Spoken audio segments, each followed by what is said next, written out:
towards Islam, that's the only form of da'wah. That is one of the highest forms of da'wah, and that is the true meaning of da'wah. But equally important is to remind people who are also Muslims. And one is a verbal reminder, وَذَكِّرْ فَإِنَّ الذِّكْرَى تَنْفَعُ الْمُؤْمِنِينَ. But equally important is in our masajid, we foster a type of environment where everyone is smiling, greeting, helping each other, that people feel drawn to the masjid. Now imagine if I'm able to develop akhlaq that is such that when people see me, they feel like this is where I want to be. I was reading the book of a particular scholar. His name was Jan Muhammad. He's a convert. He had accepted Islam in the 70s. He writes in his book, A Talib's Tale. It's a book about his travels and his journeys. And he was originally from England, and he traveled to northern Pakistan where he accepts Islam. And he says that what made him accept Islam, he was a typical hippie, someone who wasn't really aware of Islam. And he says many people in those tribes tried to force convert him to Islam, meaning they were trying to tell him, you have to accept Islam. And he says it never really touched my heart. Until one day, he was traveling with the bus and it was Ramadan. And it was time for iftar and everybody got off the bus and he stayed on the bus. Because he wasn't a Muslim, not that any other reason.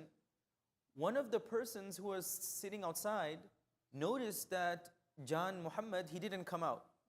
So he goes inside of the car, in the bus, and he gives him some food because he thought that this individual didn't leave the bus because he didn't have any money. So what he does is he takes some food and he says, it's okay that you don't have money, you don't have to feel ashamed. Here is some food, you can break your fast with this food. This author, he says, until this point, even the thought about accepting Islam never crossed my mind. But this kind gesture of giving me food without even asking, even though I didn't need it. I wasn't a Muslim, that's why I didn't go break my fast. It touched me so much that the moment I arrived, I went to the local masjid and I started to learn more about Islam. And he says, at that moment, even though I didn't say the shahada, my heart already expressed the shahada and I became a Muslim. This is just one of thousands of stories that we don't realize. I'm just walking by, I give some, subhanAllah, Ramadan, mashallah, some of the brothers are just handing out dates. Sometimes people are giving out food, people are giving a miswak, people are greeting people. You'll be surprised the number of people who even come to our center. You may think they're a Muslim, but they're trying to learn more about Islam, and one act of kindness will draw them closer to Islam. So let's do our best to foster an environment where Islam is something that's not only said, but it's also done.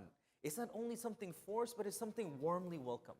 May Allah give us that quality and increase and beautify our akhlaq. Ameen ya Rabbil Alameen. Inshallah, we'll be having our weekly dars with our Shaykh, Dr. Mursi, who mashallah travels very far for delivering this lesson. So a humble request, those who have to pray sunnah, there's space outside. We can pray the sunnah outside. Those who want to sit, inshallah, can sit and attend the dars of the Shaykh. We'll be having our halaqah upstairs for young professionals. Those interested can please join over there.